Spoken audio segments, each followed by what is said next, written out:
Earlier on in our session today, you may recall the shocking finding from the Every Woman study in 2018 that compared to other high-income countries, Japan had a very low level of genetic testing of women with ovarian cancer, either before or after their diagnosis. Only 5% of women had a genetic test after their diagnosis, and in total, just under 10% of women were tested either before or after. This compared with an average of 55% for all respondents in the study and 81% of those in the United States. Very delighted to have Miho Katagi join us, who runs the patient group SMILEY, and she's joining us from Japan. Welcome, Miho. Thank you. Do you think the situation has improved at all since 2018?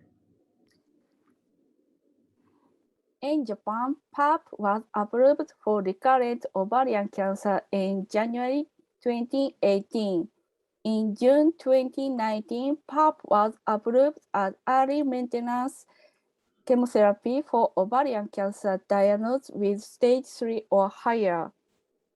A BRCA mutation positive diagnosis was required to use PAP in early maintenance chemotherapy, and companion diagnosis were covered insurance.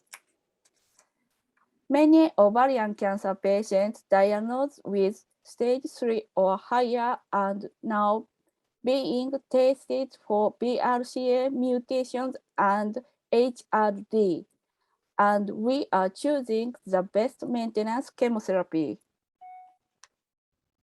Is this something you are concerned about? And has COVID-19 delayed progress? In Japan, the efforts of many medical professionals have not delayed the diagnosis and treatment of cancer.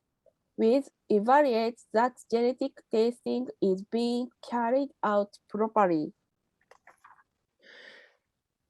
Do you believe women with ovarian cancer and their families are being disadvantaged as a result of a lack of focus on families affected by genetic cancers?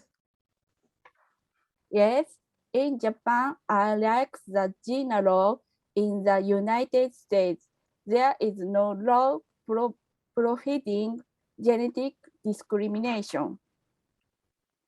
Currently, there is not such consultation, but in the future, private life insurance coverage for ovarian cancer patients with genetic mutations and their families may be denied. Patients with genetic mutations and their families are more likely to develop cancer and may be discriminated against when choosing a profession such as being refused employment.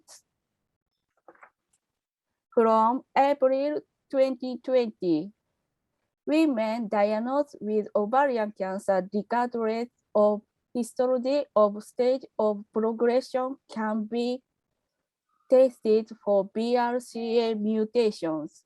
However, there are still few clinical genetic specialists, certified genetic counselors, etc., and facilities that can handle them are limited. Also, some doctors who treat ovarian cancer cannot accurately explain to patients the need for genetic testing. As a result, some patients do not understand that knowing their cancer family history can protect their loved ones. What have you been doing to try and remedy this situation? I was told that I could get a hint by connected with an organization called Force in the United States, but I'm not good at reading and writing English. In Japan, there are patients who have learned American patient support activities and can speak English. I think of consulting with that person. I think there are the three things that need to be done in Japan, and for that purpose, it is necessary to improve Japanese law, national budget, and national policy. Therefore, I would like to collaborate with many understanding Japanese patients group. 1.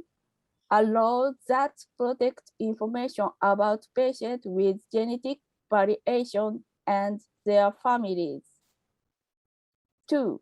Training of genetic specialists and genetic counselors. 3. Improving that knowledge of doctors and providing accurate information to patients. What else do you think needs to happen to improve the situation for women and their families in Japan? The 2018 Every Woman study found that many women diagnosed with ovarian cancer in Japan feel they are not respected. To date, I have received more than 8,060 consultations from ovarian cancer patients and their families. Most of the consultations are caused by poor communication between ovarian cancer patients and doctors. Some doctors talk to patients with a high pressure attitude.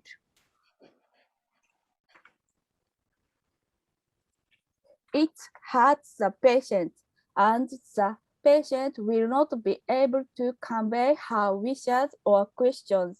It keeps the patient away from accurate information.